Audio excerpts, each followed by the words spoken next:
Om Swastiastu. Assalamualaikum warahmatullahi wabarakatuh. Shalom, salam sejahtera untuk kita semua. Salam kebajikan dan salam harmoni.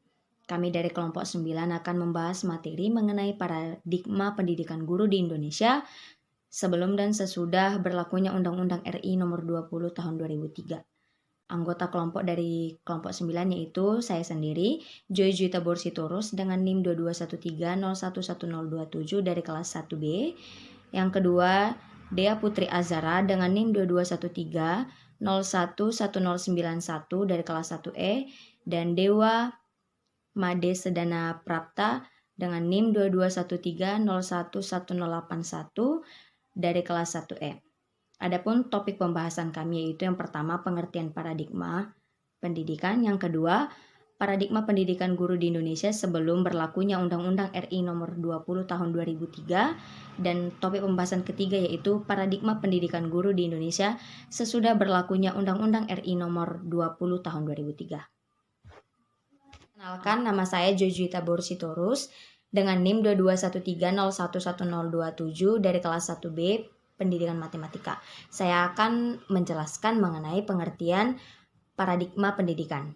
Pendidikan berasal dari serapan bahasa Yunani. Bisa diartikan bahwa paradigma merupakan cara pandang orang terhadap diri dan juga lingkungannya yang akan mempengaruhinya dalam berpikir atau kognitif, bersikap atau afektif, dan bertingkah laku. Selain itu, paradigma juga bisa diartikan sebagai seperangkat asumsi, konsep, nilai, dan praktik yang diterapkan dalam memandang realitas dalam sebuah komunitas yang sama, terlebih dalam disiplin intelektual. Beberapa ahli juga mengungkapkan pendapatnya mengenai pengertian paradigma. Yang pertama yaitu Thomas Kuhn. Menurut Thomas Kuhn, paradigma adalah suatu landasan berpikir, konsep dasar, dan juga landasan berpikir yang dipakai atau dianut sebagai model ataupun konsep dasar para ilmuwan dalam melakukan studinya. Yang kedua, menurut Robert Friedrichs. Pengertian menurut Robert ini yaitu paradigma merupakan sekumpulan tata nilai yang membentuk pola pikir seseorang sebagai sebuah titik tolak pandangannya dan membentuk suatu citra subjektif seseorang terhadap realita. Menurut C.J. Ritzer, paradigma yaitu suatu acuan ataupun dasar pikiran yang bersifat filosofis dalam pelaksanaan suatu motif ataupun tujuan. Menurut Egon G. Guba, paradigma adalah sekumpulan keyakinan dasar yang membimbing tindakan manusia dalam kehidupannya. Menurut Baker, pengertian paradigma yaitu kumpulan dari perangkat aturan yang menetapkan ataupun mendefinisikan batas-batas di mana istilah ini juga menjelaskan tentang bagaimana sesuatu harus dilakukan dalam batas-batas tersebut untuk bisa berhasil. Sebelumnya, perkenalkan, nama saya Dea Putri Azara dengan NIM 2213011091. Di sini saya akan membahas materi selanjutnya, yaitu paradigma pendidikan guru di Indonesia sebelum berlakunya Undang-Undang Republik Indonesia Nomor 20 Tahun 2003. Baik, selanjutnya saya akan membahas materi tersebut. Sebelum berlakunya paradigma pendidikan guru, Undang-Undang RI No. 20 tahun 2003, sejak dulu sudah terdapat paradigma, yaitu paradigma klasik atau behavioristik, paradigma konstruktivistik, dan sosial kognitif dalam pendidikan. A. Paradigma behavioristik. Perspektif yang dikembangkan oleh Piaget dan Vygotsky ini dianggap oleh penganut paradigma behavioristik memiliki kelemahan karena tidak memfokuskan langsung kepada gerakan-gerakan tubuh dan gejala internal tubuh yang bisa diamati. Menurut teori ini, lingkungan pembelajaran merupakan faktor yang amat menentukan pembelajaran dilihat sebagai pembentukan respon berdasarkan stimulus dari luar. Hadiah dan sanksi merupakan cara-cara yang dianggap efektif untuk membentuk dan mengembangkan bakat. Selanjutnya yaitu B. Paradigma konstruktivistik. Konstruktivisme dalam hal ini mengembangkan pembelajaran dengan berbasis kepada pemahaman siswa. Kalau ingin memahami apa yang telah diketahui siswa dan dapat memonitor perkembangan prestasi pembelajaran pengetahuan siswa, maka faktor pemahaman siswa harus menjadi perhatian guru. Tugas guru dengan demikian adalah memahami faktor-faktor intrinsik yang ada di dalam diri siswa. Dengan demikian menciptakan situasi pembelajaran yang menarik dan kondusif, bukan semata tugas guru. Pada paradigma behavioristik, tugas menciptakan lingkungan pembelajaran yang kondusif adalah tugas guru. Guru harus bisa menciptakan alat reinforcement yang bagus. Sebaliknya, dalam paradigma konstruktivistik, siswa juga memiliki potensi intrinsik dalam menciptakan lingkungan belajar yang kondusif.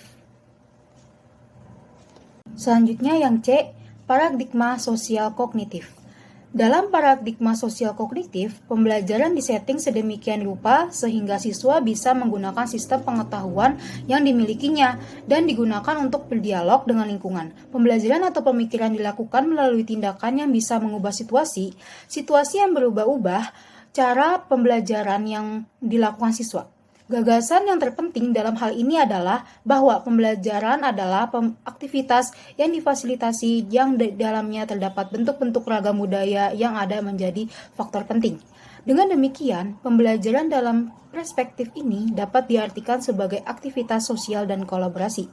Di dalamnya, siswa mengembangkan pemikirannya bersama-sama. Kelompok kerja bukan soal pilihan tambahan. Pembelajaran dilakukan secara partisipatoris. Apa yang dipelajari bukan hanya yang dimiliki individu, namun sesuatu yang bisa dibagikan dengan orang lain, dan oleh karena itu, paradigma ini disebut dengan distributed cognition. Pemikiran yang terbagikan. Selanjutnya saya kembalikan kepada moderator.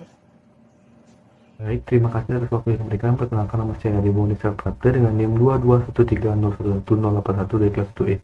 Sini saya akan menunjukkan materi terkait paradigma pendidikan guru di Indonesia sudah berlakunya UU RI nomor 20 tahun 2003. Bangsa Indonesia melalui DPR dan Presiden pada tanggal 11 Juni 2003 telah mengesahkan Undang-Undang Sistem Pendidikan Nasional yang baru sebagai pengganti Undang-Undang Sisdiknas nomor 2 tahun 1989, yaitu UU RI nomor 20/2003 yang terdiri atas 22 bab dan 77 pasal.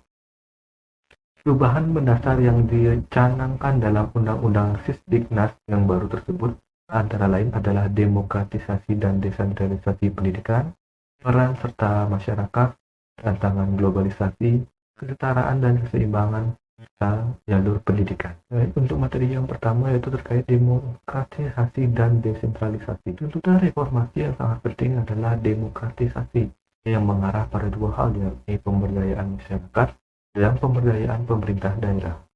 Hal ini berarti peranan pemerintah akan dikurangi dan memperbesar partisipasi masyarakat. Dengan demikian, juga peran pemerintah pusat yang bersifat sentralistis dan yang telah berlangsung selama 5 tahun lebih ini akan diperkecil dengan memberikan peran yang lebih besar kepada pemerintah daerah yang dikenal dengan sistem desentralisasi. Kedua hal ini harus berjalan secara stimulan. Inilah yang merupakan paradigma baru yang menggantikan paradigma lama. Konsep demokratisasi dalam pengelolaan pendidikan yang dituangkan dalam UU Sisdiknas 2003 bab 3 tentang prinsip penyelenggaraan pendidikan disebutkan bahwa pendidikan diselenggarakan secara demokratis dan berkeadilan serta tidak diskriminatif dengan menjunjung tinggi hak asasi manusia dan nilai keagamaan. Yang kedua yaitu materi terkait peran serta masyarakat. Demokratisasi penyelenggaraan pendidikan harus mendorong pemberdayaan masyarakat dengan memperluas partisipasi masyarakat dalam pendidikan yang meliputi peran serta perorangan, kelompok, keluarga, organisasi profesi, dan pengendalian mutu pelayanan pendidikan. Masyarakat dapat berperan sebagai sumber, pelaksana, dan pengguna hasil pendidikan. Hal ini tertuang dalam pasal 54 ayat 1 dan 2. Dan yang ketiga yaitu tantangan globalisasi. Dalam menghadapi tantangan globalisasi yang sedang melanda dunia, maka sebagaimana dijelaskan di muka, harus ada minimal satu satuan pendidikan pada semua jenjang pendidikan yang dapat dikembangkan menjadi satuan pendidikan yang bertaraf internasional, baik oleh pemerintah pusat maupun pemerintah daerah. Untuk itu, Perlu dibentuk suatu badan hukum pendidikan sehingga semua penyelenggara pendidikan ataupun satuan pendidikan formal baik yang didirikan oleh pemerintah maupun masyarakat harus berbentuk badan hukum pendidikan. Dalam menghadapi globalisasi, penyerapan tenaga kerja akan ditentukan oleh kompetensi yang diberikan oleh sertifikat kompetensi yang diberikan oleh penyelenggara satuan pendidikan yang terakreditasi atau lembaga sertifikasi. Oleh karena itu, sistem pendidikan haruslah diperbaiki guna mengatasi tantangan globalisasi di masa yang akan datang. Materi yang keempat yaitu terkait kesetaraan dan keseimbangan. Paradigma baru lainnya yang dituangkan dalam UU Sinkronasi yang baru adalah konsep kesetaraan antara satuan pendidikan yang diselenggarakan oleh pemerintah dan satuan pendidikan yang diselenggarakan oleh masyarakat.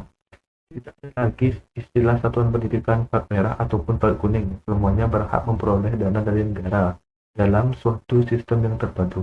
Demikian juga adanya kesetaraan antara satuan pendidikan yang dikelola oleh Departemen Pendidikan Nasional dengan satuan pendidikan yang dikelola oleh Departemen Agama yang memiliki kekhasan tertentu. Itulah sebabnya dalam semua jenjang pendidikan disebutkan mengenai nama pendidikan yang diselenggarakan oleh Departemen Agama seperti madrasah dan seterusnya. Dengan demikian, fungsi Diknas telah menempatkan pendidikan sebagai satu satuan yang sistematik tertuang pada pasal 4 ayat 2. Materi yang terakhir yaitu terkait jalur pendidikan kan menjadi dua jalur, yaitu sekolah dan luar sekolah, yang mana dibedakan lagi menjadi 3 jalur, yaitu formal, non-formal, dan informal, yang tertuang pada pasal 13. Hal ini juga merupakan perubahan mendasar dalam siklus yang lama.